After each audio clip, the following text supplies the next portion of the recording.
Alors, les épreuves du bac ont débuté aujourd'hui, philo pour tout le monde. Suffit-il d'observer pour connaître? Oui, les gamins qui étaient On le en voit tous haine. les jours. Hein. Et alors? Ouais, c'est ça. Bon, et alors, il faut résister à la propagation de la triche numérique. C'est ça, parce que Comment nous, ils font à l'époque où nous avons passé le bac, Non, mais nous, on ici, autour de était cette table. vertueux. Et puis on disposait pas surtout des moyens d'aujourd'hui. Hein. On Non, on avait avait des vaguement papiers. voilà, des La anti-stages gomme. collés derrière une règle, derrière une gomme, ou alors petite bon équation mathématique gravée. Toi, c'était sur la gomme, moi, c'était sur le crayon à papier. Enfin, comme vous le Non, disiez, maman. Elisabeth, notre honnêteté, bien sûr, sans pareil, nous a évité de nous poser cette question, ce qui n'est pas le cas de tous les bacheliers, puisque l'an dernier, 911 suspicions ont été décelées, un chiffre en hausse, la faute donc à Internet et bien sûr aux objets connectés qui posent une colle à l'éducation nationale qui doit donc se réinventer pour mieux contrôler. Vous le savez, hein, ce matin, un sujet du bac philosophique technologique a fuité sur Internet, ce qui a obligé donc l'administration à réimprimer en urgence des sujets de secours. Alors pour lutter contre les smartphones et les montres connectées en classe, l'administration utilise depuis 2012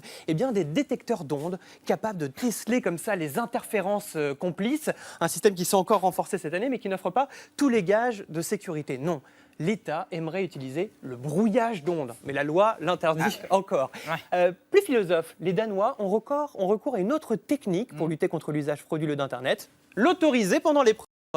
Voilà, tout simplement, premier pays dans le monde à le faire. Alors, c'est une idée qui implique de changer un peu la nature de l'épreuve, qui est moins centrée sur la restitution du par cœur et des connaissances brutes, mais plutôt sur l'analyse, de l'esprit de synthèse ou du sens critique du candidat. Sinon, l'Éthiopie nous a offert une idée plus radicale cette année, couper Internet dans tout le pays. La tête des bacheliers.